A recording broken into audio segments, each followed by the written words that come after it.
Officer James Blake had a straightforward job: collect the payments, instill fear in the populace, and uphold the system. It functioned flawlessly for years. Every business dutifully paid their protection fees. Every complaint mysteriously vanished, and every threat was effectively silenced until he entered the wrong auto shop. Now, Harold Carter, a Vietnam veteran who refused to cower, sits in a jail cell on fabricated charges. But Blake is about to experience what genuine fear feels like, because that phone call the old man made wasn't to a lawyer. It was to his son, Colonel Damen Carter, the ghost. When a Delta Force commander returns home to discover his father behind bars, corrupt officers are about to learn why some nightmares wear a badge. In Milbrook, justice isn't just on the horizon, it's already here. Just before we return to the action, I'd love to know where you're tuning in from today. If you're enjoying these stories, make sure you're subscribed, because tomorrow's special episode is one you definitely won't want to miss. Harold Carter wiped the grease from his weathered hands with a red shop rag, scrutinizing the engine before him with practiced eyes. After 43 years of repairing cars, he could diagnose most problems by sound alone. The 2015 Toyota Camry in his garage had a failing water pump. He would bet his Bronze Star on it. Sunlight streamed to the open bay doors of Carter's auto repair, catching dust motes and golden beams. The familiar scents of motor oil, rubber, and metal filled the air.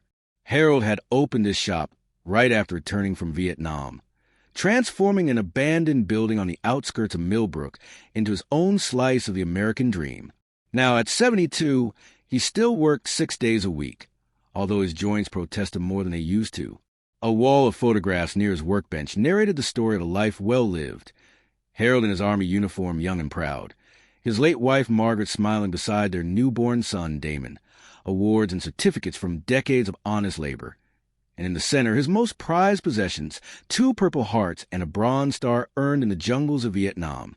The bell above the office door chimed, but Harold didn't look up immediately, focusing instead on loosening a stubborn bolt. "Be right with you," he called out, his deep voice resonating across the garage. "Take your time, old man. We got all day," came a voice that made Harold's spine stiffen. He recognized the sneering tone of Officer James Blake, one of Milbrook's finest, but by finest, Harold meant most corrupt. Setting down his wrench, he turned to face his visitors. 3 police officers stood in his garage.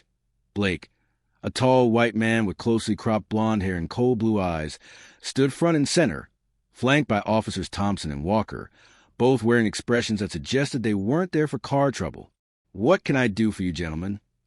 Harold asked, keeping his voice steady and professional despite the unease churning in his gut. Blake sauntered forward, running a finger along the hood of the Camry and examining it with exaggerated interest. "Nice operation you've got here, Carter. Real nice. Been here, 40 years? 43, Harold replied. Blake whistled low. That's a long time to run a business in this town. You must be doing something right. Harold watched as Blake circled the car, recognizing the predatory movement for what it was. Intimidation. He had seen enough of it to know when someone was trying to make him sweat. I do honest work for honest pay. Always have. See, that's the thing, Blake said, stopping to lean against the Camry's fender. Times are changing. Costs are going up, insurance regulations, safety inspections. It's getting harder for small businesses to stay afloat. Wouldn't you agree? The implication was unmistakable. Harold had heard whispers about this happening to other businesses in town, especially those owned by minorities. The police would show up, talk about protection fees, and make life hell for anyone who refused to comply. I manage just fine, Harold replied firmly, and my insurance inspections are all up to date. Thompson, a stocky officer with a perpetual scowl, stepped forward. Nobody's questioning that, Mr. Carter. We're here as community liaisons, ensuring local businesses have the support they need. Harold had to suppress a bitter laugh. Support? More like extortion with a badge. He thought of his son Damon, wondering what he would do in this situation. But Damon was halfway around the world, involved in things Harold wasn't supposed to know about. This was Harold's fight. I've faced real enemies before, Harold said quietly, meeting Blake's gaze. You're just bullies in uniform. The temperature in the garage seemed to plummet by 10 degrees. Blake's fake smile vanished, replaced by something ugly and raw. He straightened up, hand resting casually on his holstered weapon. Careful, old man. That sounds like disrespecting a police officer. It could be seen as disturbing the peace. Harold didn't back down. I served this country with honor, earned 2 Purple Hearts and a Bronze Star. I know my rights, and I know what you're really here for. Walker, the youngest of the 3, shifted uncomfortably, but Blake just smiled, a cold, dangerous expression that didn't reach his eyes. $500 a month, Blake said flatly. Consider it a community support initiative. Keep the neighborhood safe. Make sure nothing bad happens to your business. Harold's hands clenched into fists. No, Blake raised an eyebrow. Maybe you should sleep on it. Think about what could happen to a place like this. Cars are complicated machines. Lots of things can go wrong. Fires start, windows break. It would be a shame if something happened and emergency services were delayed in responding. The threat hung in the air like smoke. Harold thought of all he had built here, all the customers who depended on him, all the years of hard work. But he also thought of his father, who had taught him that a man who gives in to bullies loses something he can never regain. "Get out of my shop," Harold said, his voice carrying the same authority he had when he commanded men in combat. "Unless you're here for actual police business, we're done." Blake's face darkened as he stepped close to Harold, using his height advantage to loom over the older man. "You're making a mistake, old man. A big one." "The only mistake," Harold replied evenly, "was thinking you could intimidate me. I've stared down real killers, men who believed in something, even if it was wrong. You're just a thug with a badge." The officer's hand tightened on his weapon, but Harold didn't flinch. For a long moment, the 2 men locked eyes, Harold steady and unflinching, Blake burning with barely contained rage. Finally, Blake stepped back. "Let's go, boys. Mr. Carter needs time to reconsider his position." He turned to leave, but paused at the garage entrance. "Remember what I said about fires, old man. They can start so easily in places like this." Harold watched them depart, waiting until their patrol car pulled away before letting out a long breath.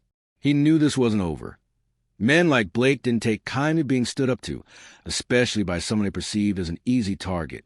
That evening, Harold closed up shop later than usual, ensuring everything was secure. The sunset painted the sky in shades of orange and purple as he double-checked the locks on the bay doors. The neighborhood was quiet, too quiet. Perhaps he was just heading to his truck when he noticed movement in the shadows across the street.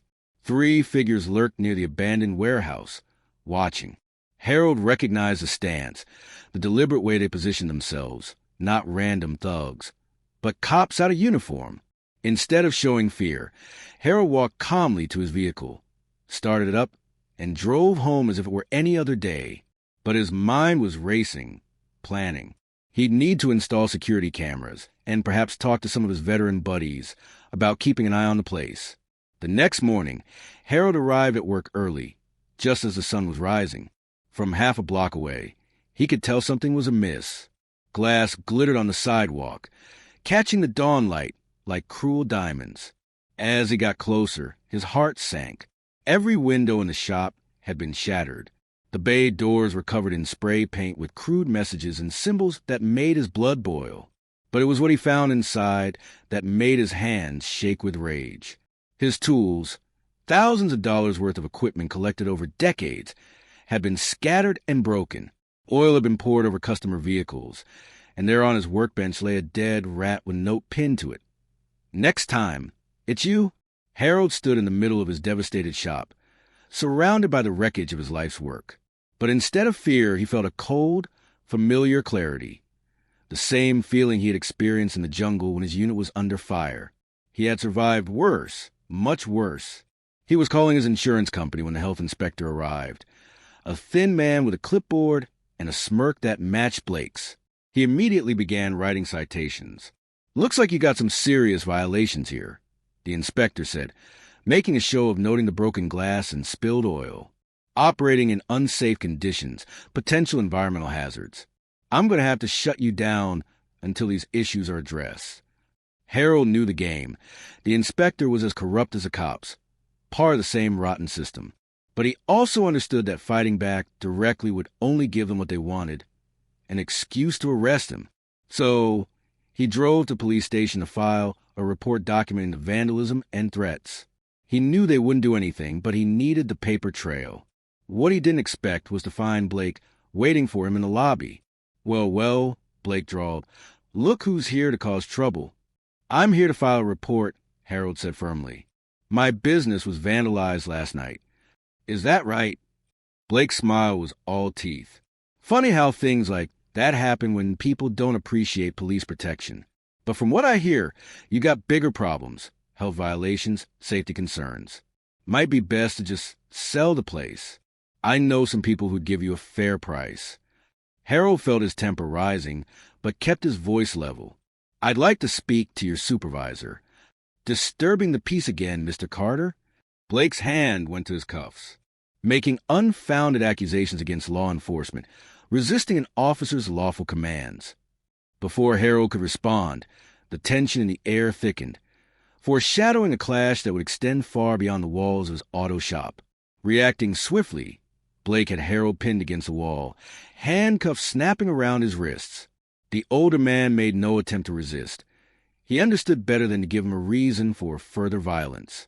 Harold Carter, Blake announced loudly, you are under arrest for disturbing the peace, resisting arrest, and making threats against a police officer. Other officers observed as Harold was fingerprinted and photographed, his dignified face forced to stare straight ahead for a mugshot. None of them intervened. None of them appeared surprised.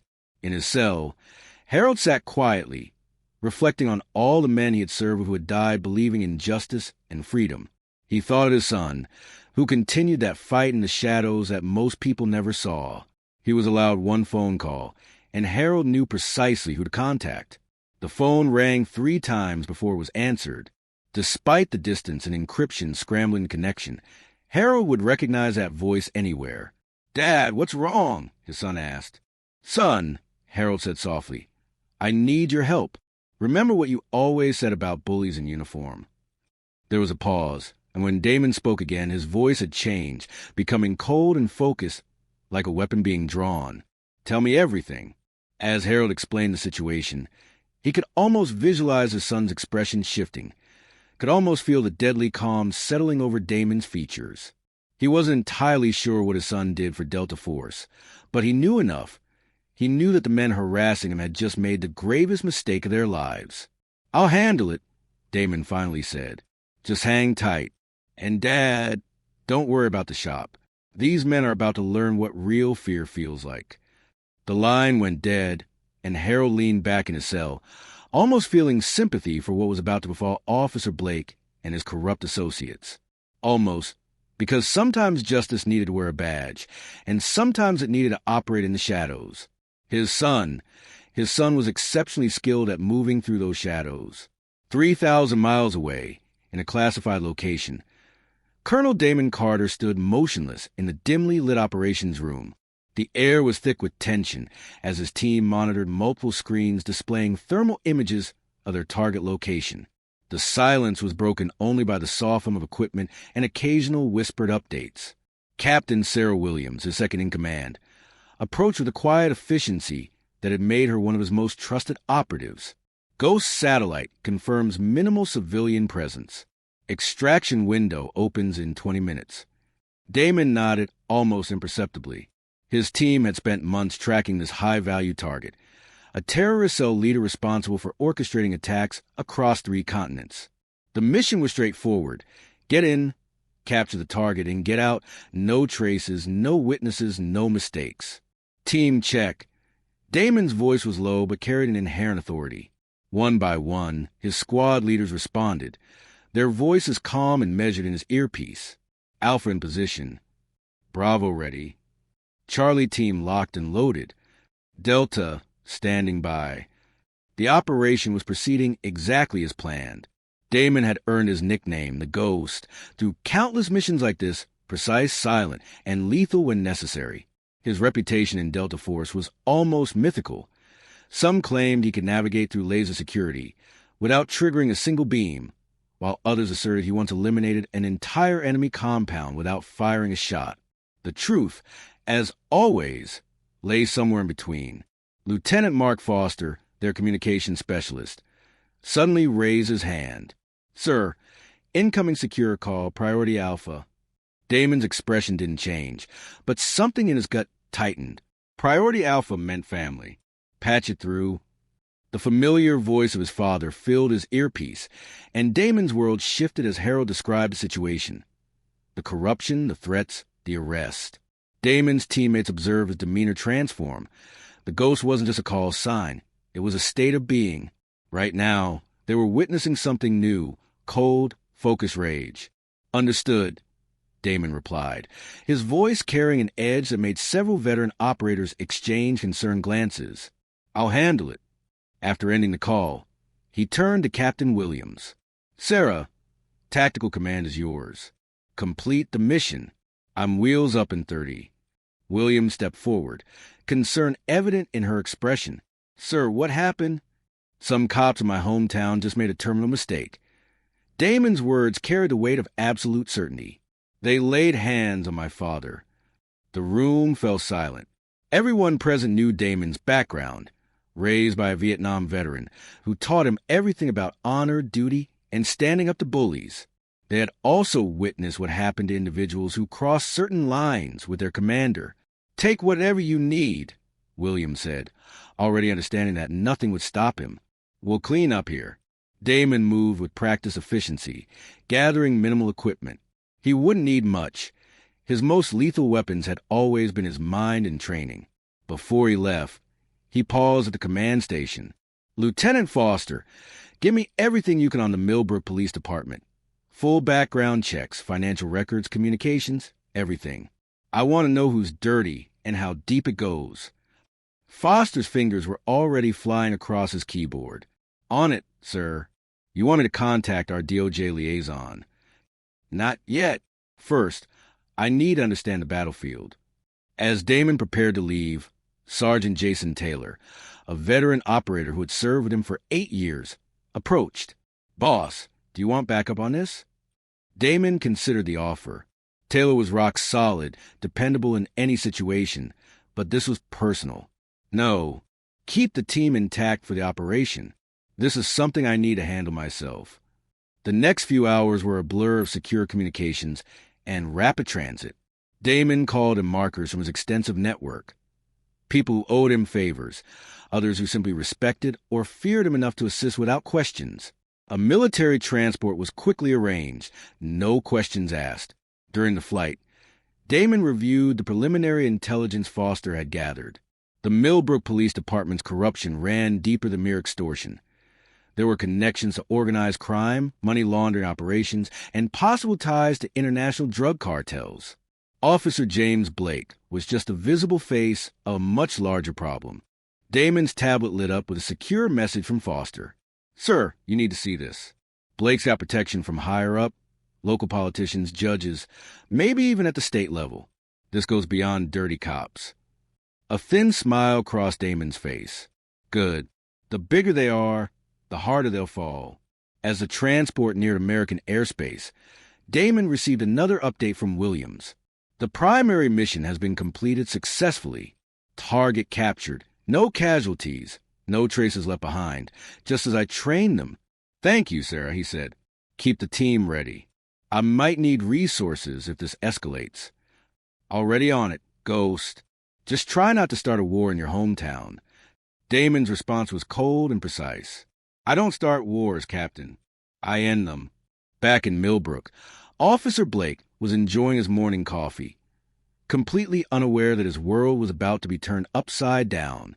The arrest of Harold Carter had sent the message he wanted. Nobody defied the new order in his town. The protection racket was running smoothly. Kickbacks were flowing up the chain, and even the mayor was getting his cut. A young officer, Ryan Parker, knocked on his door. "Sir, we might have a situation." Blake barely looked up. "What is it, rookie?" "It's about Harold Carter's son. I was running background checks, and, well, you need to see this." Blake waved him off. "Some military kid probably pushing papers on some base somewhere. Nothing to worry about." Ryan persisted. "Sir, he's not just military. He's Delta Force, command rank. His record is mostly classified, but what I could find, he's swallowed hard. They call him the Ghost. Now Blake looked up, irritation crossing his features. The Ghost? What kind of comic book nonsense is that? Sir, I had a friend in Army intelligence. He said this guy, Colonel Carter, is the kind of operator other special forces tell stories about, the kind of man governments call when they need something done without leaving traces. Blake laughed, but there's a slight edge to it. You've been watching too many movies, kid. He's just another soldier. Ryan shook his head. No, sir, he's not. And there's more. The FBI just requested all our body cam footage from yesterday. DOJ is asking questions about our arrest procedures. Internal Affairs called twice this morning. The coffee cup stopped halfway to Blake's mouth. What? It was as if someone had flipped a switch. Every agency that could cause him problems was suddenly very interested in Milbrook. Blake set his cup down slowly, a cold feeling settling in his stomach. He reached for his phone, dialing a number he rarely used. After 3 rings, a gruff voice answered. This better be important. Blake, we might have a problem. That old man we arrested yesterday, his son. The voice cut him off. If his son is who I think he is, you need to disappear tonight. What? Come on, he's just... Listen carefully, you idiot. I've seen this man's work.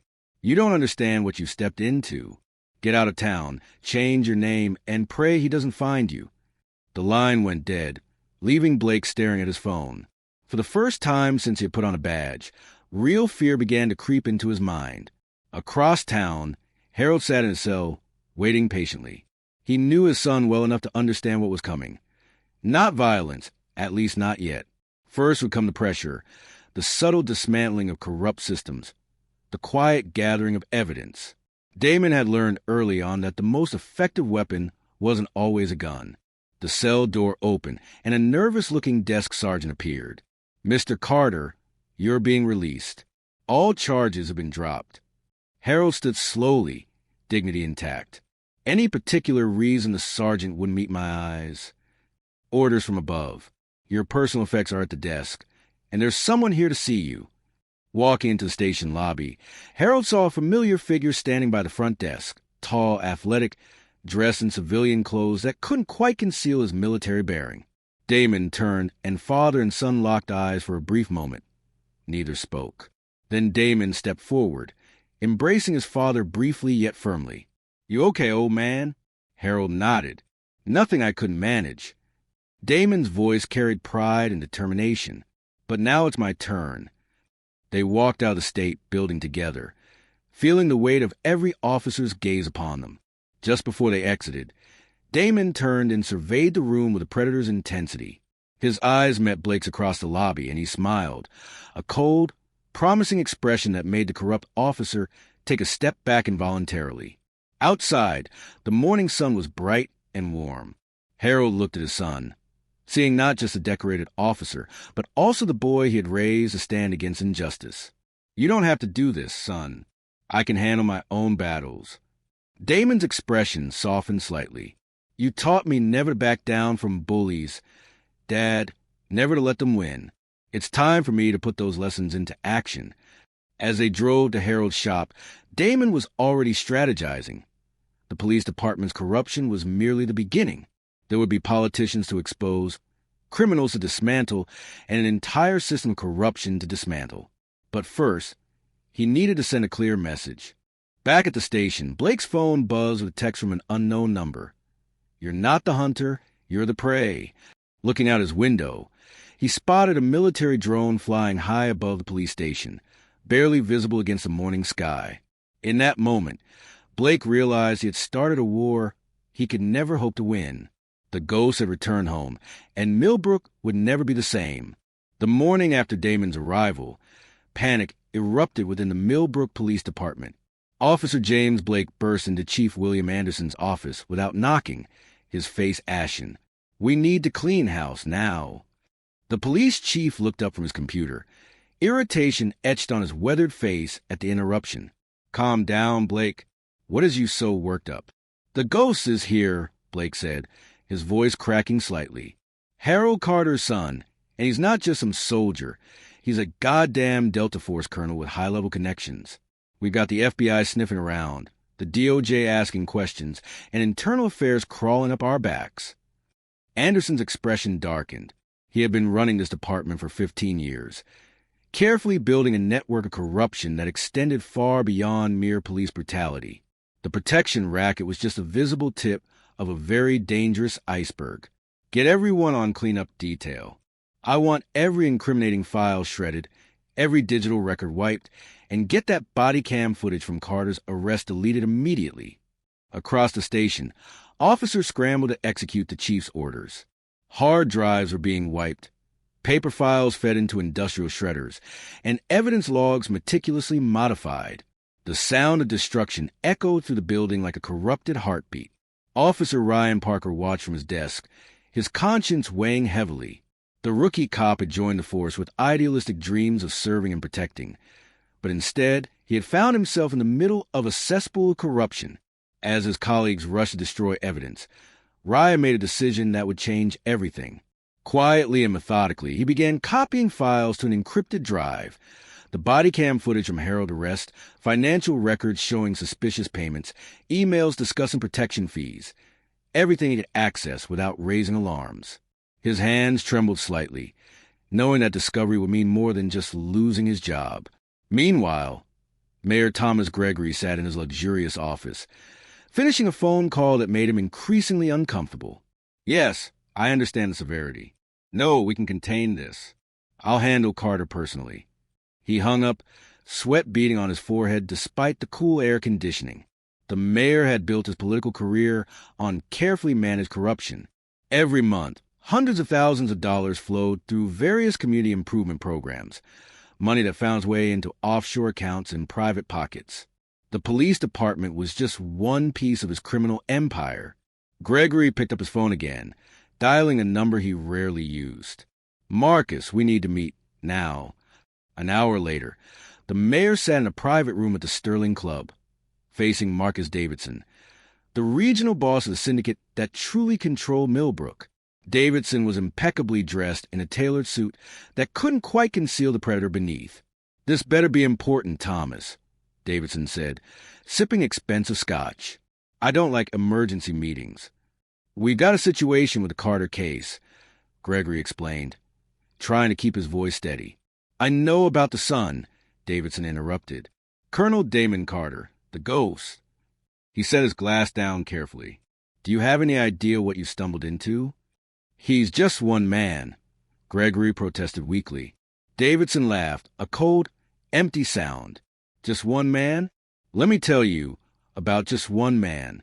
3 years ago, a cartel boss in South America thought he was untouchable, had an army of mercenaries, political protection, the works. This one man went in alone. When he left, the entire operation was dismantled. Everyone involved was either dead or in custody. No traces, no witnesses, no loose ends." The mayor's face paled. "What do we do?" "You pray," Davidson said, standing up. "I'm pulling our direct operations out of Milbrook temporarily." He added, seeing Gregory's panicked expression, "Let things cool down. And Thomas, don't call me again until this is resolved." Back at the police station, Blake was personally overseeing the destruction of evidence when Officer Ryan approached his desk. "Sir, the FBI is asking for specific files. If we don't provide them, we'll tell them the system crashed," Blake snapped. "Technical malfunction. Lost everything from the past week." Ryan nodded carefully. "Yes, sir. And the physical evidence, the photos from Carter's shop." "Being handled as we speak," Blake said, turning away and dismissing the rookie. What Blake didn't know was that Ryan had already secured copies of everything. The young officer had grown up in Milbrook, watching his community suffer under corrupt leadership. Now, he had a chance to make things right. As evening approached, Ryan made his way to Carter's auto repair, his heart pounding as he parked his personal vehicle a block away, checking carefully for surveillance. The shop was closed, but light spilled from beneath the bay doors. He found Harold and Damen inside, discussing repairs to the vandalized equipment. Both men turned as he entered, Damon's hand instinctively moving toward his hip before relaxing. "Officer Parker," Harold said quietly. "Didn't expect to see you here." Ryan swallowed hard. I have something you need to see." He pulled out the encrypted drive. Everything they're trying to hide. Financial records, body cam footage, emails. It goes way deeper than just harassment. Damon stepped forward, studying the young officer with intense eyes. "Why?" "Because this isn't what I signed up for," Ryan answered honestly. "This town deserves better." A small smile crossed Damon's face, the first genuine one since he'd returned home. "You're right. It does." He took the drive and then handed Ryan a secure phone. "You're going to be our inside man. Think you can handle that?" Ryan straightened his shoulders. "Yes, sir."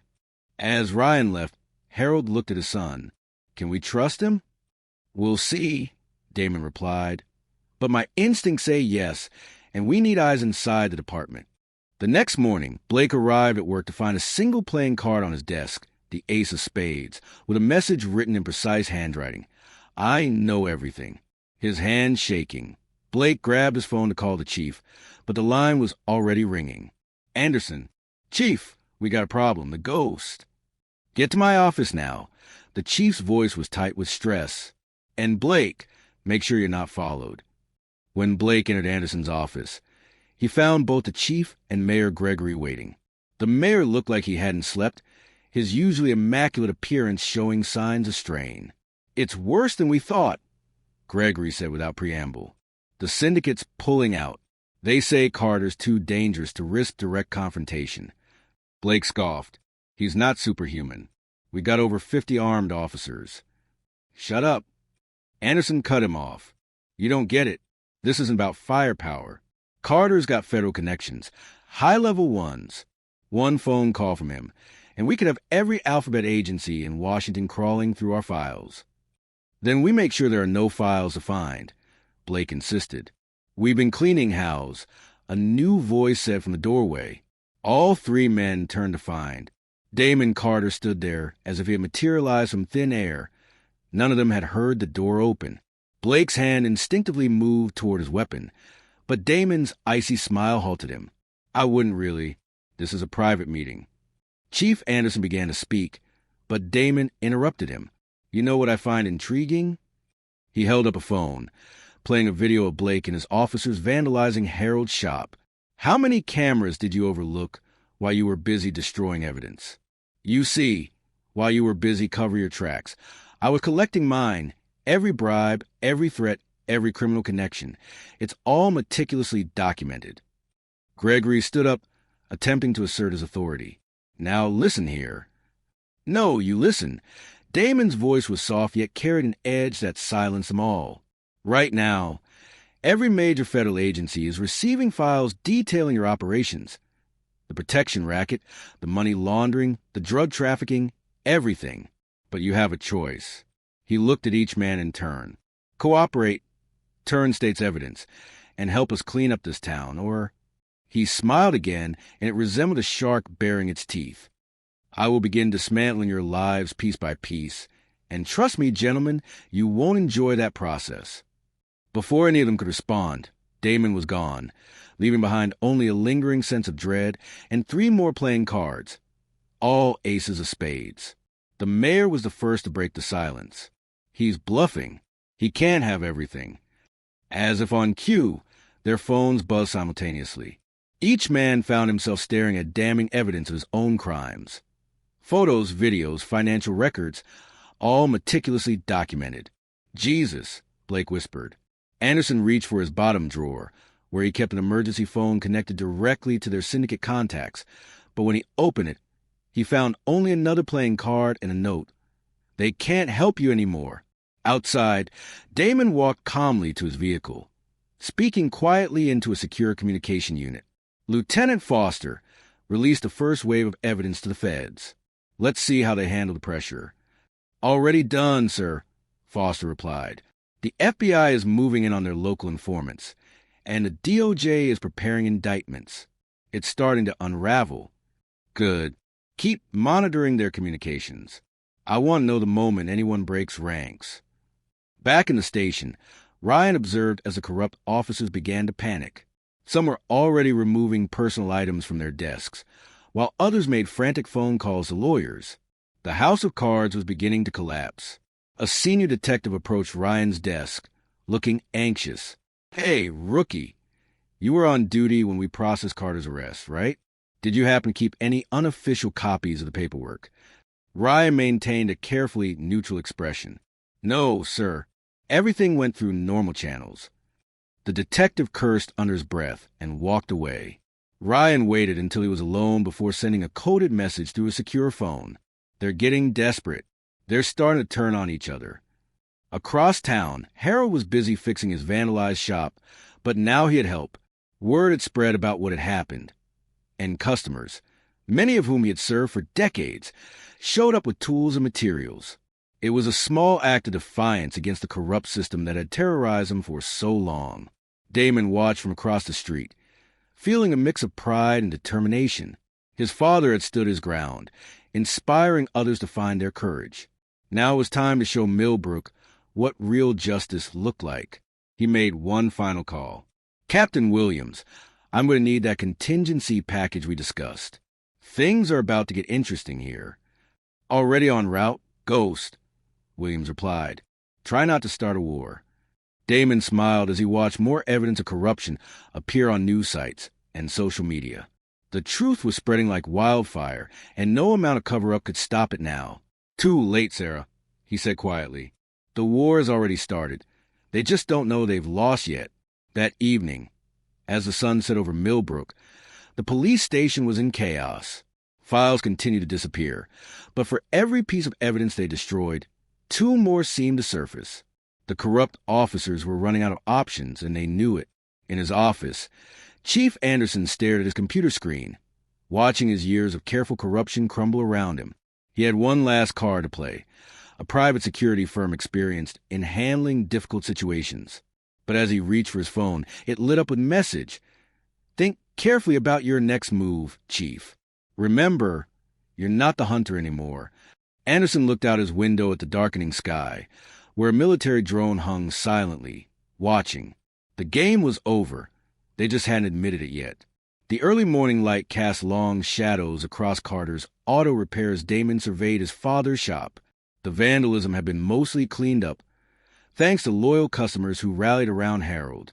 Fresh paint covered the graffiti, new glass replaced the shattered windows, and the garage was alive with the familiar sounds of tools and engines. Harold was beneath a lifted truck, his voice carrying from under the vehicle. "Hand me that torque wrench, would you, son?" Damon located the tool and passed it to his father's outstretched hand. The simple act brought back memories of childhood, learning about engines, responsibility, and the value of honest work. But now, watching his father work, Damon noticed a slight stiffness in Harold's movements, the lingering effects of his rough treatment at the police station. "You know, they're watching the shop," Harold said matter-of-factly, sliding out from under the truck. His eyes flickered to the unmarked police car poorly concealed down the street. Damon's lips curved into a slight smile. "Let them watch. They're not the only ones gathering intelligence." Throughout Milbrook, a complex web of surveillance was already in place. Lieutenant Foster had remotely accessed the town's traffic cameras, while military-grade sensors monitored police radio frequencies. Every move Blake and his corrupt officers made was being recorded, analyzed, and added to the growing mountain of evidence. The bell above the shop door chimed, and both men turned to see Rachel Turner, a local journalist, entering the garage. She was young, but carried herself with the confidence of someone who had earned her reputation the hard way. "Mr. Carter," she nodded to Harold, then turned to Damon. "Colonel, I was hoping we could talk." Damon studied her carefully. Foster's background check had come back clean. Rachel was one of the few local reporters who had tried to expose the department's corruption, though previous attempts had been quickly suppressed. "What would you like to know, Miss Turner?" She pulled out a recorder. "I've been investigating the police department for months. Extortion, evidence tampering, connections to organized crime. But every time I got close to proving anything, my sources would disappear or evidence would vanish." "Sounds frustrating," Damon replied neutrally. "It was Until yesterday. Rachel's eyes lit up. Someone anonymously sent me files documenting years of corruption. Bank records, surveillance footage, internal emails. Everything I needed but could never prove. Harold glanced at his son, who maintained a carefully neutral expression. That must have been quite a discovery, Damen said. It was. But here's what interests me more. Rachel leaned forward. The day after you arrive in town, federal agencies start investigating corrupt officers. Panic ensues, the syndicate pulls out, and now somehow all this evidence surfaces. That's quite a coincidence, wouldn't you say? Before Damen could respond, the shop's phone rang. Harold answered it, his expression growing serious. "It's for you," he said to Damen. Someone named Foster. Damen took the phone, listening intently. His face hardened. "Keep monitoring. I'll handle it." He hung up and turned to Rachel. "How would you like an exclusive story, Miss Turner? Something bigger than routine corruption?" "I'm listening." The police chief just had a very interesting meeting with a private security firm, the kind that doesn't ask questions and doesn't leave witnesses. Damon's voice was calm, but his eyes had taken on a dangerous gleam. "I think they're about to make their first mistake." At the police station, Chief Anderson sat across from two men who looked military, but definitely weren't. Their suits were expensive but tailored to hide shoulder holsters, and their eyes constantly scanned the room. Professionals assessing threats and exits. "We understand you have a problem that needs solving," the older one said, his accent Eastern European, possibly Serbian. "We can help, but it will be expensive." Anderson pushed a thick envelope across his desk. "Half now, half when it's done. I don't want to know the details. I just want Carter gone." The younger man picked up the envelope, thumbing through its contents. "It will look like an accident, very clean, very professional. But we need information, his routine, security measures, weaknesses." "He stays at his father's shop most days," Anderson provided. "Minimal security, mostly cameras. He seems to work alone." The Serbian smiled thinly, overconfident. "This will be simple." What none of them knew was that every word was being recorded. Tiny devices planted throughout the station captured. The entire exchange unfolded while satellite surveillance monitored the mercenaries' vehicles. That afternoon, Damen entered the police station alone. Officers tensed as he moved through the building, his presence akin to a predator among its prey. He walked directly to Blake's desk, where the corrupt officer was attempting to appear busy. "Officer Blake." Damon's voice resonated across the suddenly silent room. "I've faced better men than you, and they're all gone." Blake struggled to maintain his composure, beads of sweat forming on his forehead. "Is that a threat, Colonel?" Damen smiled. "No, just a historical observation." He placed a file on Blake's desk. "You should review this. It's quite illuminating." Inside the file were photographs of Blake meeting with members of the syndicate, accepting bribes, and orchestrating the vandalism at Harold's shop. However, it was the last photo that made Blake's blood run cold. His daughter's college dorm room, taken that very morning. "Just so we're clear," Damen said softly, "I can reach anyone anywhere. Remember that before you make any more poor decisions." As Damen departed, Blake's phone buzzed. It was Anderson. "Meeting now. Bring everything we have on Carter." In the chief's office, Blake found Anderson and Mayor Gregory huddled over reports. The mayor looked as though he hadn't slept in days, his usual polished appearance showing signs of strain. "The contractors are in position," Anderson stated without preamble. "They'll move tonight." Blake shifted uncomfortably. "Sir, maybe we should reconsider. If something goes wrong." "Nothing can go wrong," Gregory snapped. "Because if Carter isn't stopped, we're all going down. The feds are closing in. Our accounts are being frozen. We need this handled now." None of them noticed a small red light blinking under Anderson's desk, another of Damon's surveillance devices capturing every word. As evening approached, Harold's shop prepared to close for the day. Rachel Turner had spent hours interviewing both Carter men, crafting a story that would shake Milbrook to its core. As she left, she noticed unmarked vans positioning themselves around the neighborhood. "They're here," she texted the secure number Damen had provided her. Inside the shop, Damen checked his phone and smiled. Everything was proceeding exactly as planned. He had identified the mercenaries hours ago, former Serbian special forces now working as contractors for the highest bidder. Good, but not good enough, he said casually. Dad, why don't you head home early? I'll finish up here. Harold looked at his son knowingly. You sure about that? Positive. Just stay inside tonight, no matter what you hear. After Harold left, Damon moved with practiced efficiency. He killed the main lights but left one dim bulb burning in the office, a clear target for anyone watching. Then he settled in to wait, every sense attuned to his surroundings. The attack came just after midnight. The mercenaries moved with professional skill, disabling the visible security cameras and approaching from multiple angles. They breached the side door with minimal noise, their weapons equipped with suppressors. The shop appeared empty, the office light spilling across the vacant workspace. The team leader hand-signaled his men to spread out, checking corners and blind spots. That's when everything went wrong. The infrared sensors they relied on suddenly became useless. The entire shop was hot, heat signatures everywhere. Their radio communications died, replaced by static, and in the darkness, something moved. The first mercenary vanished without a sound. The second had time for a muffled gasp before he was gone. The team leader spun around, weapon ready, but he was fighting blind. His trained instinct screamed danger, but he couldn't pinpoint the threat. Where are you? He whispered into the darkness. Everywhere. Damon's voice seemed to echo from all directions and nowhere at once. The remaining mercenaries began to panic, firing at shadows, but they were professionals. They should have known better than to shoot blindly. Each muzzle flash revealed their position, and one by one, they were neutralized, not with killing blows, but with precise strikes that left them unconscious. The team leader found himself alone, back against a wall, heart pounding. A shape materialized from the shadows directly in front of him. Before he could react, his weapon was gone, and an iron grip held him immobile.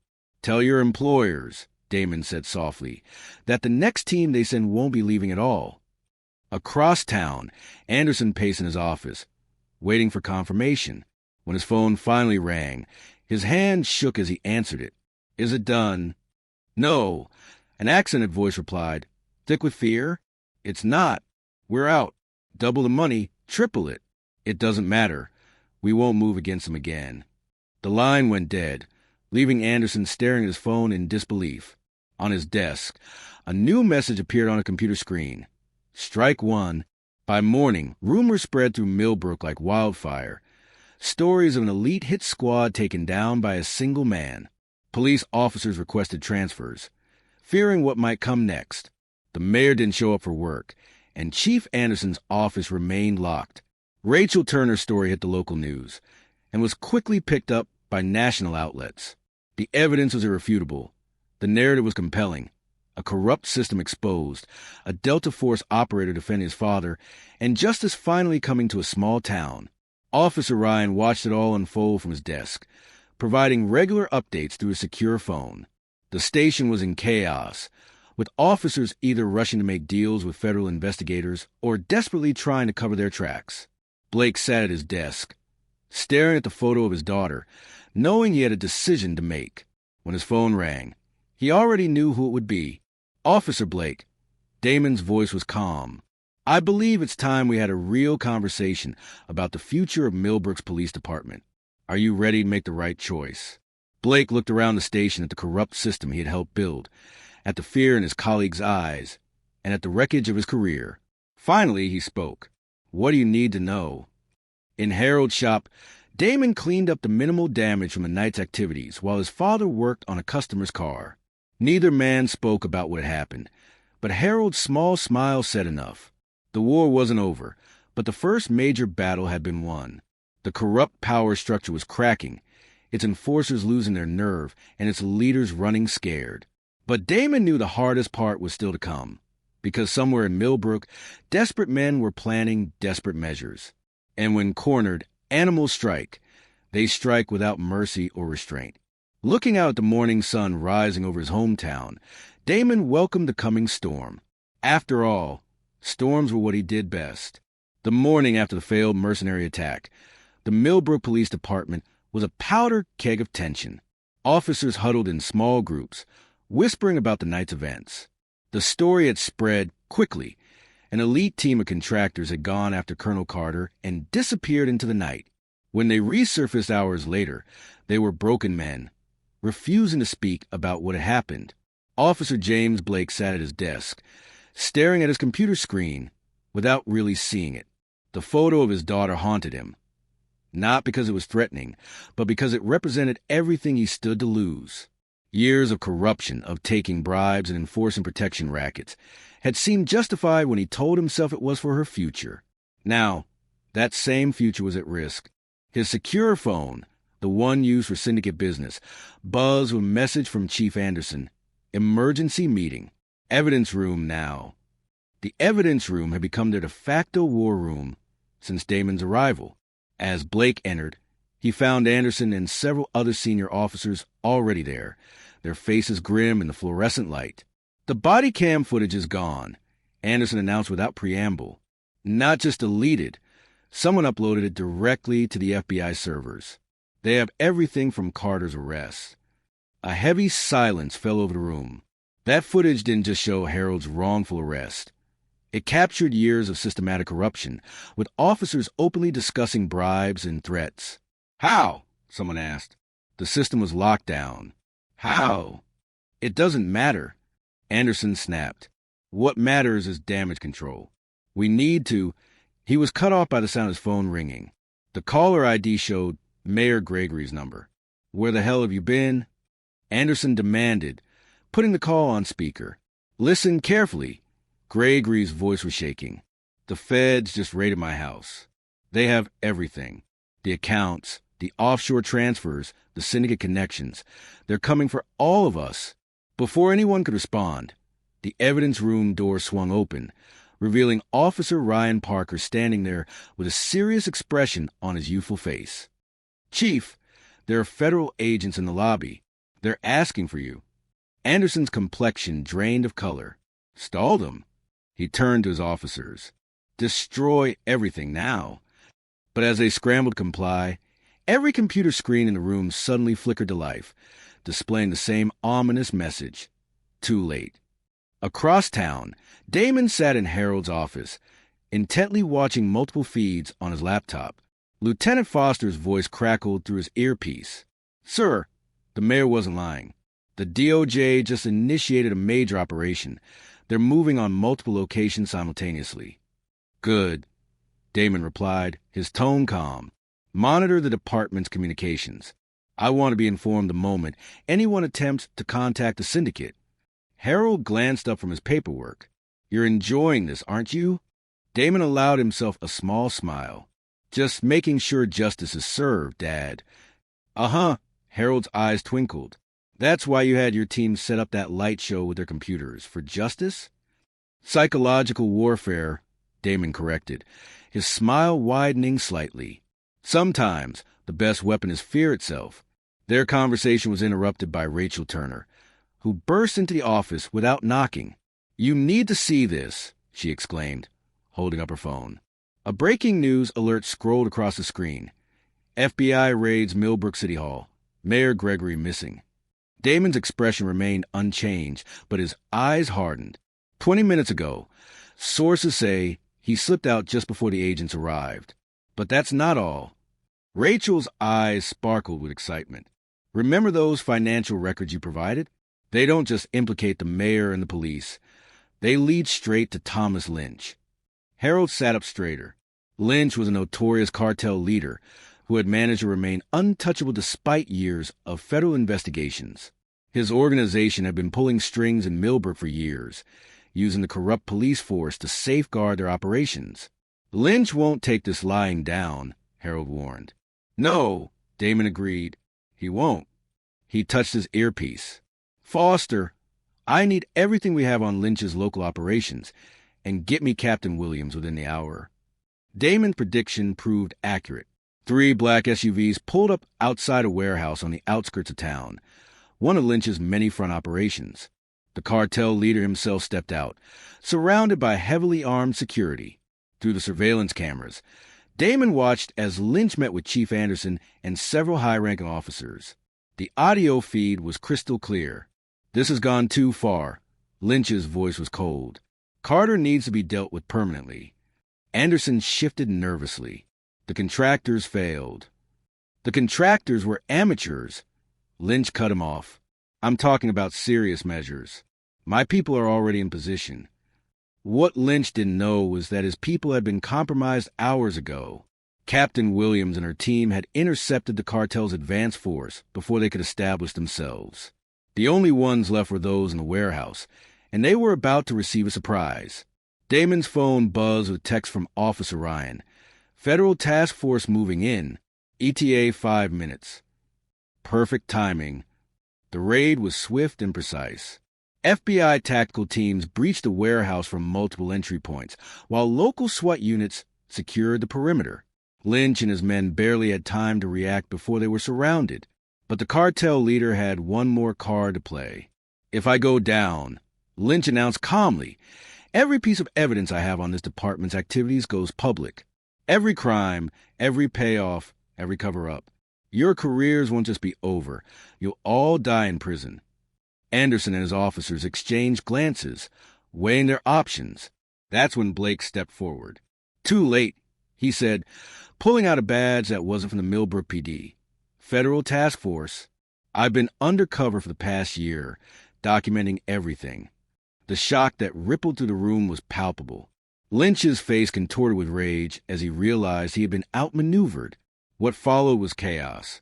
Lynch's security team opened fire, turning the warehouse into a war zone. Federal agents returned fire while Anderson and his corrupt officers attempted to flee. Through it all, Blake maintained his cover story, a fiction Damon had created just hours earlier. The truth was simpler. A corrupt cop who had finally chosen to do the right thing, aided by the realization that his daughter's future would be better served by justice than by blood money. The gunfight ended quickly. Lynch was taken into custody along with Anderson and most of the corrupt senior officers. A few managed to escape in confusion, but their faces were already being circulated to law enforcement agencies nationwide. Back at Carter's Auto Repair, Damon watched the aftermath unfold through various feeds. Rachel Turner was already on scene, documenting everything. Her story would run nationally by morning, exposing the full scope of Milbrook's corruption. "Things over?" Harold asked, bringing his son a cup of coffee. "Not yet," Damon replied. Lynch was just the visible part. His phone buzzed urgently. Foster's voice came through, tense. "Sir, we got movement at the mayor's estate. Multiple vehicles and armed men. They're not police or federal agents." Damon was already moving. The mayor's making his play. He's afraid Lynch will talk, so he's bringing in his own cleanup crew. He checked his weapons. "Get me satellite coverage and alert the FBI." "Already done. But, sir, there's something else. We intercepted communications suggesting they're not just after the mayor. They're coming for you and your father." Harold, who had been listening, picked up a shotgun from behind his desk. "Let them come." "No," Damon said firmly.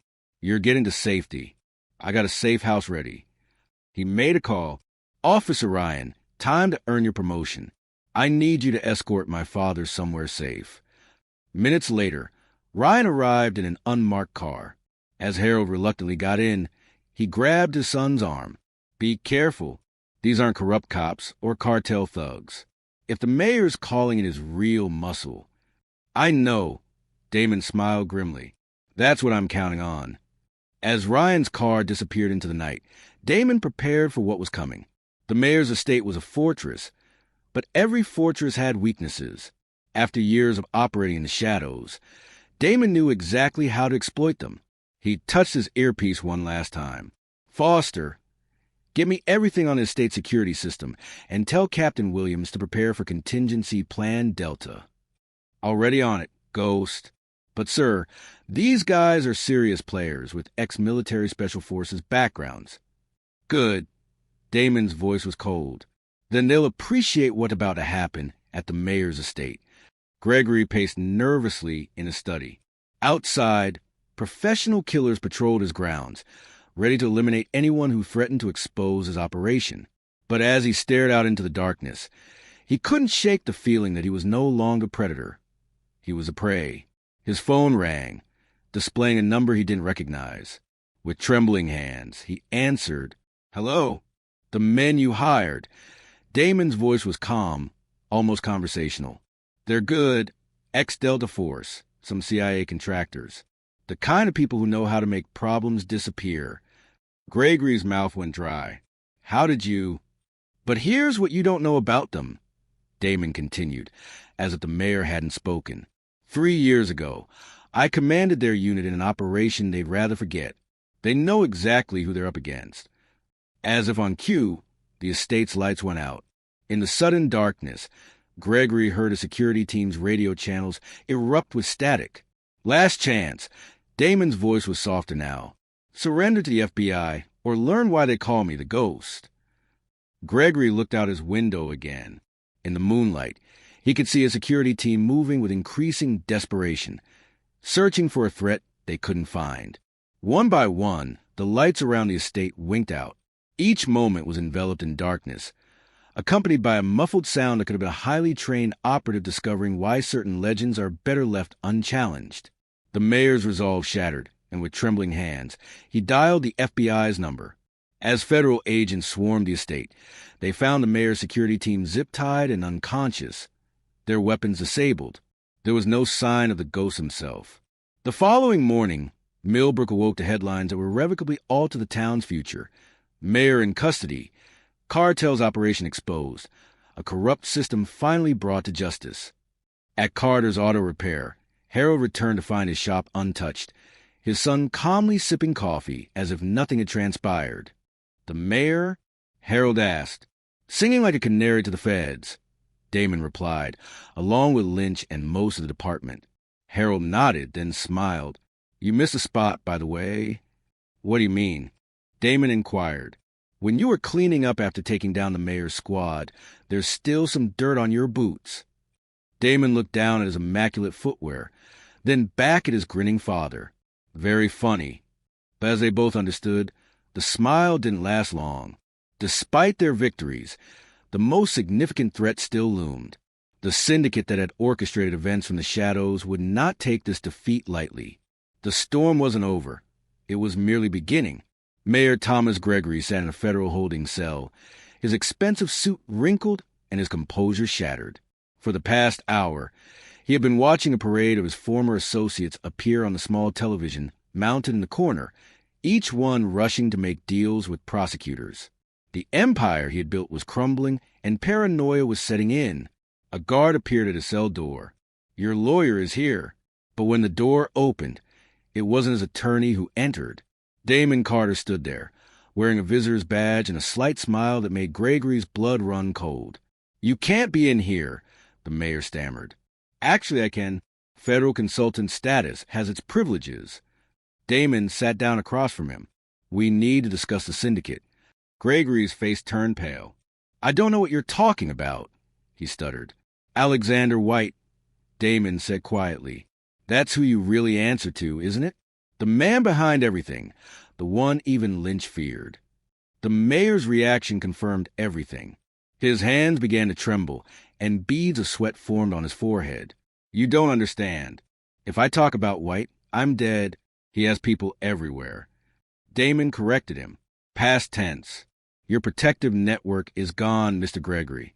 The only question is whether you want to go down with it." Before the mayor could respond, alarms began blaring throughout the facility. Red lights flashed in the corridors as guards rushed past the cell. Damon's phone buzzed. It was Lieutenant Foster's voice. "Sir, we've got a situation. Someone just attempted to access the mayor's cell block. A professional team with military-grade equipment. White's cleanup crew." Damon nodded, acknowledging the urgency. "Right on schedule." Gregory grabbed the bars of his cell. "You have to protect me." "They'll kill me." "That's the plan," Damon agreed, "unless you tell me everything right now." For the next 20 minutes, the mayor poured out details about Alexander White's organization, the legitimate businesses that served as fronts, the politicians on the parole, the international connections that made his syndicate untouchable. Outside the prison, White's team discovered why attacking a facility housing a Delta Force operator was a fatal mistake. Captain Williams and her unit had been waiting, and the resulting takedown was swift and silent. 6 hostiles neutralized, no casualties, Williams reported through Damon's earpiece. Good. Damon turned back to the mayor. Your friend White just lost another team ready to finish your story. Across town, Officer Ryan Parker sat in a secure FBI command post, assisting federal agents in mapping out the syndicate's network. His knowledge of local operations, combined with the mayor's confession, was painting a picture that stretched far beyond Milbrook. The scale of this is incredible, Special Agent Sarah Matthews said, studying the evidence board. White's organization has tentacles in 12 states. Police departments, judges, politicians, all compromise. Ryan nodded. And Milbrook is just a small part of it. It's a testing ground for their methods. His secure phone buzzed with a message from Damon. White's making his move. Be ready. In his penthouse office, 50 meters away, Alexander White received news of the failed prison hit with characteristic calm. The silver-haired man had built his empire through patience and calculation, not emotional reactions. Send the video, he instructed his security chief. Minutes later, every digital billboard in Milbrook began playing the same footage. Surveillance video of Harold Carter's shop, showing the old man working alone. The message was clear. White could reach anyone, anywhere. But Damon had anticipated this. The moment the billboards changed, Foster activated their countermeasures. Every screen went dark, replaced by evidence of White's crimes. Photos, documents, banking records. The syndicate's secrets were laid bare across the city for all to see. Impressive, White admitted, watching the chaos unfold. The ghost lives up to his reputation. He turned to his chief of security. Implement Protocol 0. Burn everything. Throughout the region, White's organization began to self-destruct. Files were shredded, hard drives wiped, witnesses eliminated. But they were too late. Everything had already been copied, documented, and secured in federal hands. At Carter's Auto Repair, Harold watched the digital warfare play out on nearby screens. You knew he'd try something like this. Men like White are predictable, Damon replied, checking his weapons. They think technology gives them power. They forget that every system has weaknesses. His phone buzzed again. Captain Williams here. Sir, we got movement. Multiple vehicles heading toward Milbrook. Professional operators, heavily armed. Damon realized White was launching a full assault. He wants to make an example of us. Harold reached for his shotgun, but Damon stopped him. No, you're getting out of here. Ryan's waiting with a tactical team. The hell I am. Harold protested. This is my fight too. Damon's voice softened. You taught me to stand up to bullies. Now let me finish what you started. Before Harold could argue further, Rachel Turner burst into the shop. You need to see this, she exclaimed, holding up her phone. On the screen, a live news feed showed chaos erupting across the city. White's men were moving in, engaging in running-gun battles with federal agents. This is their endgame, Damon said. They're trying to create enough chaos to cover their escape. He touched his earpiece. Foster, track every vehicle entering or leaving the city. Williams, coordinate with FBI tactical teams. No one gets through. The next hour was pandemonium. White's operators, realizing they were trapped, began taking hostages. Police scanners crackled with reports of armed men barricaded in buildings, demanding safe passage. But Damon had prepared for this, too. Every member of his team had trained for urban warfare and hostage rescue. One by one, White's men found themselves outmaneuvered and outgunned. In his penthouse, White watched his forces crumble. For the first time in decades, real fear began to creep into his eyes. He turned to his remaining security detail. Get the helicopter ready. His chief of security looked uncomfortable. Our pilots, they're not responding. On the building's helipad, 2 unconscious pilots lay zip-tied next to their sabotaged aircraft. Another piece of Damon's plan was falling into place. White's phone rang. He didn't recognize the number, but he knew who it would be. You've cost me a lot of money, Colonel Carter, he said, trying to maintain his composure. Money? Damon's voice was cold. Is that what this is about for you? I'm talking about justice for every person your organization has harmed, every life you've destroyed. White laughed harshly. You're a soldier. You understand power. That's all this world respects. No, Damon replied. I understand duty, honor, things you abandoned a long time ago. Look out your window. White moved to the floor-to-ceiling glass in the buildings across the street. Red laser dots appeared on his chest from sniper teams perfectly positioned. It's over, Damon continued. Your men are captured or dead. Your organization is exposed.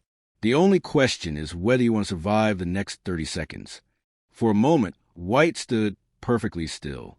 Then slowly, he reached for a hidden panel in his desk. You're right about one thing, Colonel, he said quietly. It is over. The explosion rocked the entire floor. White had chosen suicide over capture, taking his remaining security team with him. But he had forgotten one crucial detail. Everything in his office, including his hidden files, was fireproof. As federal agents swarmed the burning building, Damon coordinated the final cleanup. Throughout Milbrook, White's remaining forces were surrendering, realizing their organization was finished. Officer Ryan's voice came through the radio. Sir, we got the last group cornered at the old warehouse district. They're asking to negotiate. No negotiations. Damon responded that they either surrender unconditionally or they do not surrender at all. The standoff lasted scarcely 10 minutes. White's men, witnessing federal helicopters circling above and tactical teams advancing, chose survival over loyalty to a deceased man. At Carter's Auto Repair, Harold observed the news coverage with a blend of pride and concern. His son had accomplished what seemed impossible, dismantling a criminal empire that had appeared untouchable. However, as the adrenaline subsided, a new worry emerged. What happens now? He inquired as Damon returned. White might be gone, but there are others like him, Damon acknowledged. Yes, he continued. There will always be more. But today we demonstrated something significant. He smiled faintly. Sometimes, the monsters lurking in the shadows should be more afraid of what is hunting them. Special Agent Matthews arrived with a team of federal agents, looking both impressed and slightly apprehensive. Colonel Carter, we have recovered White's files. The extent of corruption we are uncovering is staggering, and it will take years to process everything. Then you better get started, Damon replied, because this isn't just about Milbrook anymore. This is about sending a message to every corrupt official, every criminal organization, and every individual who believes they are above the law. Rachel Turner was already typing furiously on her laptop, her exclusive story taking shape. The public needs to know everything, she insisted. No sanitized version, no political spin, the whole truth.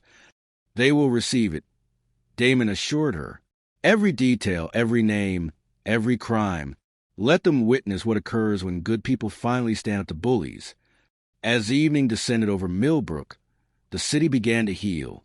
The gunfire had ceased, the hostages were safe, and the first wave of arrests was underway. Federal agents led corrupt officials away in handcuffs, while news helicopters circled overhead.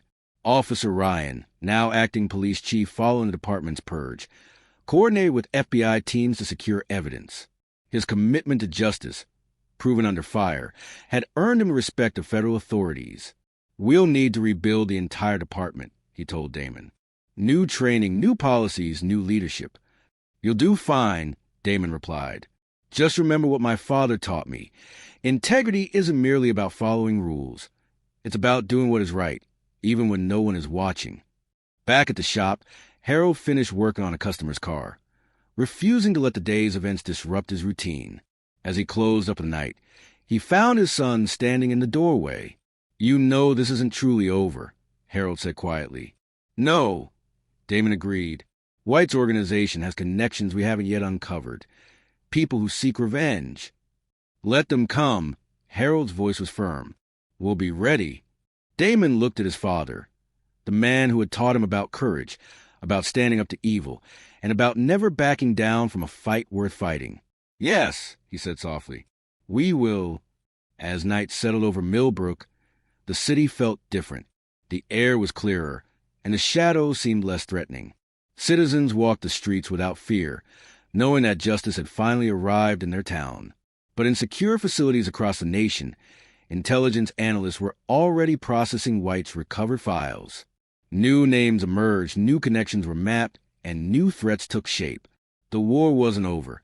It was merely shifting to a larger battlefield. Somewhere in the darkness, the ghost was waiting. The federal courthouse in Milbrook had never witnessed anything like this. News vans lined the streets, their satellite dishes reaching toward the morning sky like mechanical flowers. Journalists from across the country crowded the steps, each hoping to capture the moment when one of America's largest corruption cases commenced. Inside, Harold Carter adjusted his tie, the crisp fabric of his dress uniform still fitting perfectly after all these years. His bronze star and purple hearts caught the fluorescent light as he waited outside the courtroom. The prosecution had selected him as their first witness, the spark that had ignited this firestorm of justice. Damen stood beside him, his own dress uniform drawing respectful glances from passing federal marshals. "You ready for this, Dad?" Damen asked. "Been ready for 40 years, Harold replied quietly. "It's time these people answer for what they've done to our town." The courtroom door swung open, and Rachel Turner emerged, notepad in hand. "They're about to bring in the defendants. You should see this." Inside, the scene was unprecedented. 3 rows of defendants filled the space. Former Mayor Gregory, ex-police chief Anderson, Officer Blake, and dozens of other corrupt officials. Behind them sat Thomas Lynch, the cartel leader whose empire had crumbled, his usual arrogance replaced by grim resignation. Judge Michael Harrison entered, known for his incorruptibility, the reason he had been chosen to preside. As everyone rose, Harold noticed that the judge's security detail was unusually large, a necessary precaution given the extensive reach of White's former organization. "Be seated," Harrison commanded. "Ladies and gentlemen, we are here to commence what will likely be one of the most significant corruption trials in recent history. The charges include racketeering, extortion, conspiracy, obstruction of justice, and numerous other federal violations." The lead prosecutor, Assistant U.S. Attorney Rebecca Martinez, approached the podium. Her opening statement was measured yet devastating. "Your Honor, what we will prove in this court goes beyond mere corruption. This is a narrative of an entire system designed to prey on innocent citizens, a system that transformed law enforcement into criminals, public servants into extortionists, and nearly destroyed a community. But it is also the story of how that community fought back." She turned to the jury. "Our first witness will be Harold Carter, a decorated Vietnam veteran whose courage in confronting this corruption set in motion the events that brought us here today." As Harold took the stand, he could feel the weight of every eye in the courtroom. The defendant, high-priced lawyers leaned forward, ready to challenge every word. "Mr. Carter," Martinez began, "please tell the court about the events of last month, starting with the day Officer Blake entered your shop." Harold's voice was clear and strong as he recounted that initial confrontation. He described the threats, the vandalism, and his wrongful arrest, each detail adding another brick to the wall of evidence against the corrupt system. "And why did you refuse to pay their protection money?" Martinez inquired. Harold's eyes met Blake's across the courtroom. "Because 40 years ago, I fought for this country's principles. Freedom, justice, the rule of law. I wasn't about to let some corrupt cops take that away from my community." The defense attorneys objected, claiming inflammatory language, but Judge Harrison overruled them. He could see that the jury was captivated by Harold's sincerity. Next came Officer Ryan Parker, whose testimony was particularly damaging because it came from inside the corrupt system. He described years of systematic abuse, illegal orders, and cover-ups. When he reached the part about secretly preserving evidence of Harold's arrest, several defendants visibly slumped in their seats. "And what made you decide to preserve this evidence?" Martinez asked. Ryan's answer was simple yet powerful.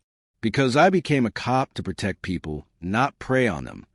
During a brief recess, Damen received an urgent message from Lieutenant Foster. "Sir, we got movement. Multiple known associates of White's organization have been spotted entering Milbrook." "Keep them under surveillance," Damen instructed, "but don't move unless they make a play. We need this trial to finish."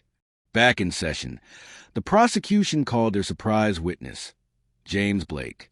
The former officer had agreed to testify against his co-defendants in exchange for consideration during sentencing. As Blake took the stand, the other defendants shot him looks of pure hatred, but Blake's focus was on his daughter seated in the gallery. Everything he was doing now was to provide her with a better future, one built on truth rather than corruption.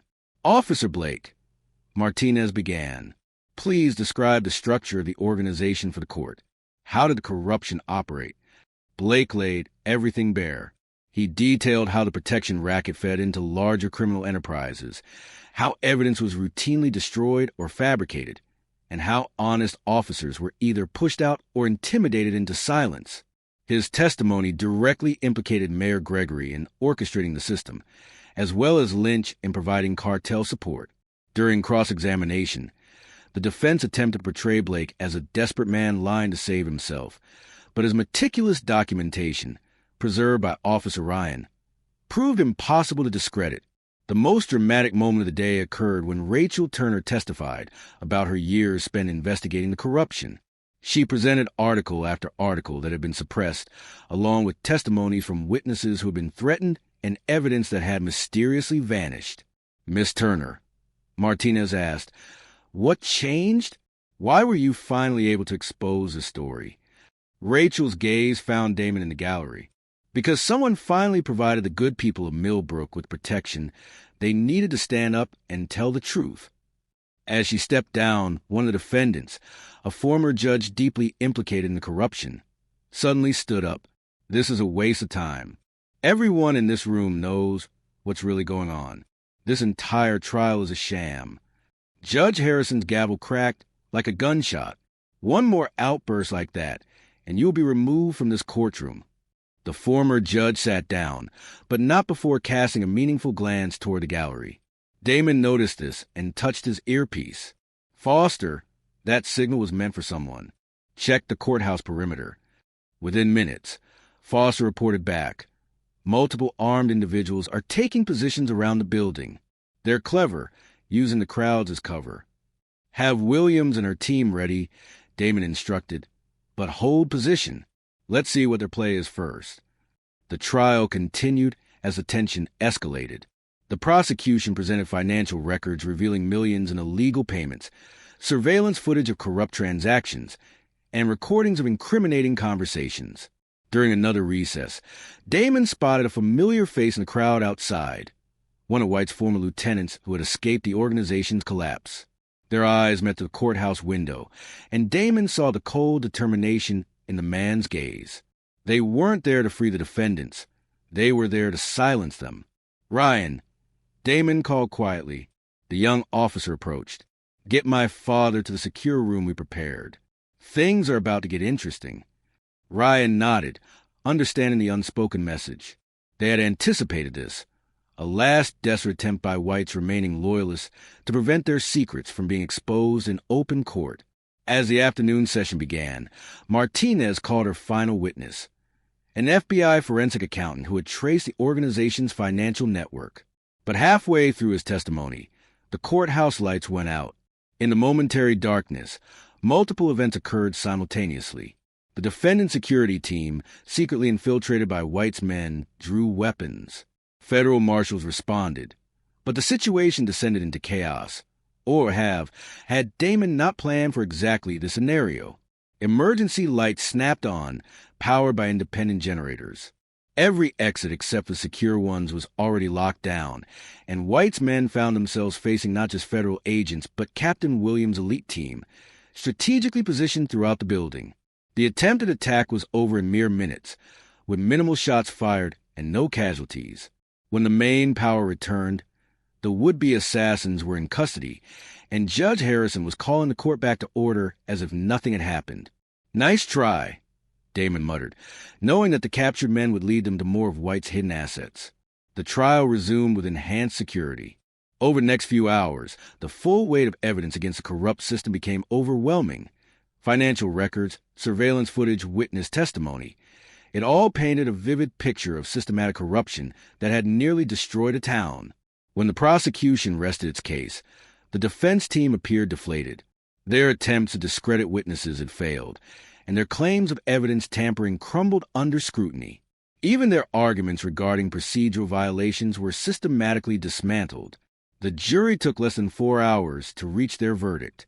As Judge Harrison prepared to read it, Harold and Damen sat together in the gallery, watching justice finally arrive in Milbrook. "Madam Forewoman, has the jury reached a unanimous verdict?" "We have, Your Honor." One by one, the verdicts were read. Guilty, guilty, guilty.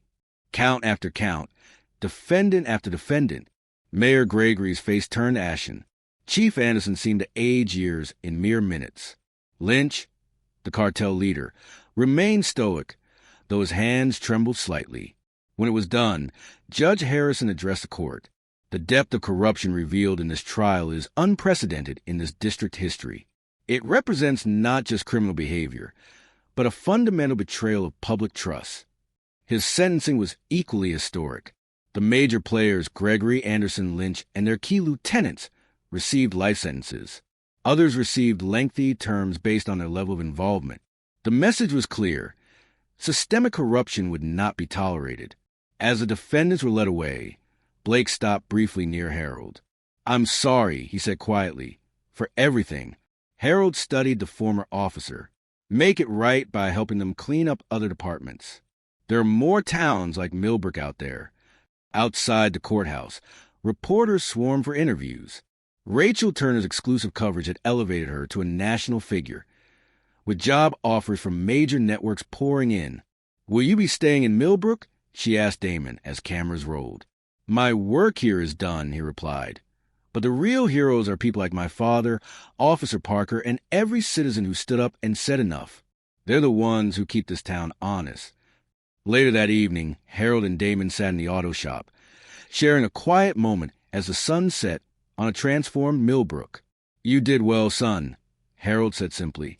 "We did well," Damen corrected. "Everyone who stood up, who told the truth, who refused to be intimidated, they're the ones who truly won this fight." His phone buzzed with a message from Foster about White's remaining network, about other towns needing assistance, about battles yet to be fought. Harold saw the look in his son's eyes. "Another mission?" "There's always another mission, Dad. Always another bully who needs to learn that justice isn't just a word. It's a promise." As night fell over Milbrook, the town felt different. The shadow of corruption had been lifted, replaced by something powerful. Hope. Hope that one person's courage could spark a movement. Hope that justice, though slow, was ultimately unstoppable. And somewhere in the darkness, the ghost was preparing for his next battle. Because as long as there were people who abused power, as long as there were communities crying out for justice, he would be there, silent, watching, ready. The morning sun cast long shadows across Milbrook's newly renovated police station as Ryan Parker was sworn in as the permanent chief of police. The ceremony was small but significant, a symbol of the town's rebirth after months of turmoil. Harold Carter stood in the front row, pride evident on his face as he watched the young officer who had helped save their community take his oath. "I solemnly swear to serve and protect this community with honor, integrity, and dedication to justice." Ryan's voice carried clearly through the room. The badge pinned to his chest caught the light. Not just a symbol of authority now, but a reminder of the responsibility that came with it. The small crowd included federal agents, local officials, and citizens who had stood up against corruption. Rachel Turner covered the event for her new national network position, though she still maintained her local connections. Her exposure to the scandal had earned her a Pulitzer nomination. After the ceremony, Harold found himself sharing coffee with Ryan in what had once been Chief Anderson's office. The space had been completely renovated, erasing the physical remnants of corruption while preserving evidence of the department's history, including photos of officers who had died serving honestly over the years. "Strange being on this side of the desk," Ryan admitted. "I keep thinking about everything that happened here." Harold nodded. "The important thing isn't what happened, son. It's what happens next." Their conversation was interrupted by Ryan's new deputy chief, Sarah Mitchell, a veteran officer recruited from a neighboring state with a spotless record and a reputation for integrity. "Chief, you need to see this," she said, handing him a tablet displaying security camera footage from the town's outskirts. A convoy of unmarked vehicles has been spotted moving through neighboring counties. Their occupants match descriptions of known syndicate operatives. "They're testing our defenses," Ryan said quietly, "seeing if Milbrook is still vulnerable." Harold's expression hardened. "Have you contacted Damen?" "Already done," Sarah replied. "But there's more. We've intercepted communications, suggesting this isn't just about revenge. They're afraid." "Afraid?" Harold raised an eyebrow. "What happened here is spreading. Other towns are starting to resist. Corrupt officials are being exposed.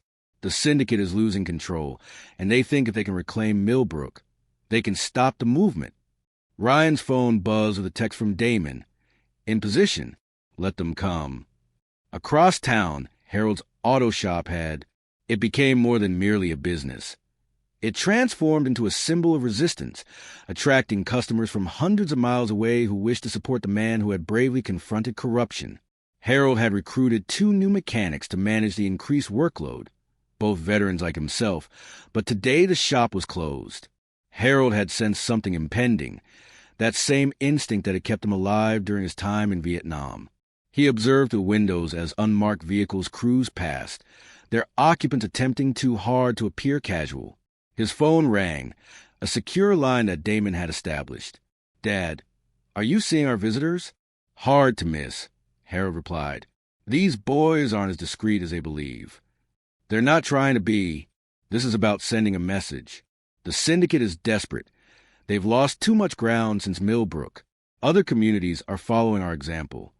Harold moved away from the window. "How many?" 3 teams of 4 professional operators, likely ex-military, probably Eastern European. They're setting up for a coordinated strike on multiple locations: the police station, courthouse, and your shop. "Just like old times," he said, his voice carrying a hint of grim humor. "Do you need me to leave?" "No." Damon's reply was reassuring. "I need you to be exactly where you are. Remember what you taught me about dealing with bullies. Sometimes you have to let them throw the first punch." "Exactly." Captain Williams and her team are in position. FBI tactical units are standing by, and I have a few surprises planned. The syndicate's attack came at dusk, coordinated and professional. They targeted the police station first, expecting an easy target, but instead, they walked into a prepared defense. Ryan's new officers, trained by federal tactical instructors, responded with precision. At the courthouse, the second team found themselves caught in a crossfire. Captain Williams' operators had been waiting, their superior training and positioning turning the ambush back on the attackers. However, it was at Harold's shop that the syndicate would learn their hardest lesson. The third team breached the building, anticipating to find an elderly man and a few mechanics. What they encountered instead was a Delta Force colonel and his hand-picked team. The confrontation was brief yet intense. Damen moved like a shadow, his years of experience turning the familiar space into a deadly maze for the intruders. When it was over, not a single shot had been fired, but the syndicate's operators were all unconscious, secured, and ready for federal custody. In the aftermath, as FBI agents processed the scenes and paramedics treated the few injuries, Harold stood with his son outside the shop. "They'll try again," Harold said. "No," Damen replied confidently. "They won't. Because this wasn't really about Milbrook anymore. This was their last desperate attempt to stop what's already happening across the country." He showed his father a tablet displaying news headlines from multiple states. Corrupt officials exposed in wake of Milbrook scandal. Police department reform movement spread. Federal task force targets systemic corruption. You see, Milbrook was just the beginning. Every town they controlled, every officer they bought, every official they owned, they're all vulnerable now because people have realized they can fight back. Harold smiled slightly. "And I suppose you'll be helping them?" "Someone has to." Damon's phone buzzed with another message from Lieutenant Foster. "Speaking of which, another mission. A town in Arizona facing a similar situation to ours. A local business owner standing up to corruption could use some assistance." Harold nodded. "Then you better get going." He paused, remembering to check in once in a while. "I will," Damen said, embracing his father. "Besides, I hear this place has the best mechanic around.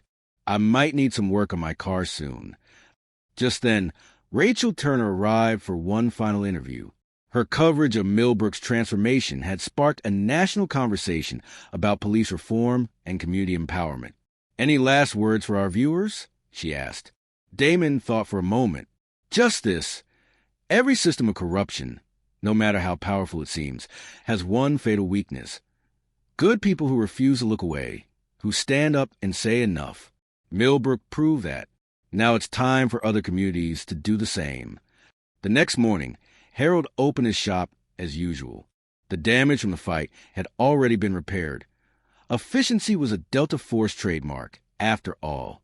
As he worked on a customer's car, he noticed Ryan pulling up in his patrol car. "Just checking in," the new police chief said, "making sure everything's quiet." "Quiet's good," Harold replied. "Means people can focus on living their lives instead of looking over their shoulders." Ryan nodded. The FBI finished processing the syndicate's operators. They're talking, giving up contact networks, safe houses, financial records, everything. This goes way beyond what we uncovered before. Good. Let the feds handle that part. Our job is to ensure Milbrook stays clean. About that, Ryan hesitated. "I'm implementing new oversight procedures, a civilian review board, body cam requirements, regular audits. But I could use someone with experience on the review board, someone who has proven they can't be bought or intimidated." Harold wiped his hands on a shop rag, considering. Try to drag me into police work in my old age? Try and make sure what happened here never happens again. After a moment, Harold nodded. "All right, but I'm not wearing a suit to meetings." As Ryan left, Harold's phone buzzed with text from Damen. "Made it to Arizona. You were right about standing up to bullies. This town needs to learn the same lesson." Harold smiled, remembering a conversation from decades ago, teaching a young Damen about courage, about doing what's right even when it's difficult. Now, his son was passing that lesson on to others. The shop's bell chimed as a customer entered. Harold turned to assist them, but his eyes caught the morning news playing on the small TV in his office. Another town was making headlines. Another community standing up to corruption. The movement that had started in Milbrook was spreading, carried by people who had witnessed what courage could achieve. Harold had always taught his son that real change begins with one person refusing to back down. He hadn't known then just how far that lesson would reach. Outside, the sun climbed higher over transformed Milbrook. The shadow of corruption was gone, replaced by something stronger. Hope, courage, and the knowledge that justice wasn't just a word. It was a promise that ordinary people could keep if they were brave enough to try. In his office at the new police station, Ryan Parker looked at the photo on his wall. Harold standing up to Blake and his corrupt officers. It served as a reminder of where they had been and what they had overcome. His phone lit up with a message from Damen. "Keep watching. Keep the town safe. The ghost may be gone, but his work continues." Ryan smiled, understanding the deeper meaning. Damen might have moved on to assist other communities, but his impact remained in the reformed police department, in the renewed sense of community, and in the knowledge that one person's courage could change everything. As evening approached, Harold finished his last repair of the day. The shop was quiet, except for the soft sound of tools being put away, but it was a peaceful quiet now, not the tense silence of fear that had gripped the town for so long. He looked at the bronze star mounted on his wall, remembering all the battles he had fought, in Vietnam, in Milbrook, in life. Each one had taught him something about courage, about standing up for what is right. His phone buzzed one last time. Another message from Damen. "This town reminds me of home before we cleaned it up. Think they're ready to learn what Milbrook already knows." Harold typed back, "Just remember what I taught you. Sometimes the biggest bullies are the ones wearing badges and suits." "I remember, Dad, I remember everything." Harold smiled, knowing that somewhere out there, the ghost was preparing to teach another lesson about justice, about courage, about standing up to corrupt power. Because some lessons need to be taught repeatedly, and some battles must be fought in every generation. Sometimes the most powerful weapon against corruption isn't a gun or a badge. It's the simple courage to say no, to stand up, to fight back, As night fell over Milbrook, Harold looked out at his town. Changed, renewed, stronger. The auto shop's lights cast a warm glow on the street, a beacon in the darkness. Just like the truth was a beacon against corruption. And somewhere out there, in another town facing its own shadows, the ghost was moving, silent, watchful, ready to stand with those who dare to fight back. Because that's what Carter men did. They stood up to bullies. What makes a person finally confront corruption? Is it courage, desperation, or simply having nothing left to lose? In Milbrook, it started with one man refusing to bow to corrupt authority, one veteran who remembered what he fought for, one father's phone call that brought justice home. But perhaps the real question isn't just about standing up. Perhaps it's about how long we remain silent, watching others suffer, until we realize that every moment of inaction makes us complicit in the system we claim to despise. Harold Carter didn't just save his town. He reminded us that sometimes the most powerful weapon against corruption isn't a badge or a gun. It's the simple courage to say no. And somewhere out there, the ghost is still moving through shadows, finding other towns like Milbrook, helping other people discover their courage to stand up and say enough. Because that's the thing about justice. It doesn't just happen. It requires individuals willing to fight for it.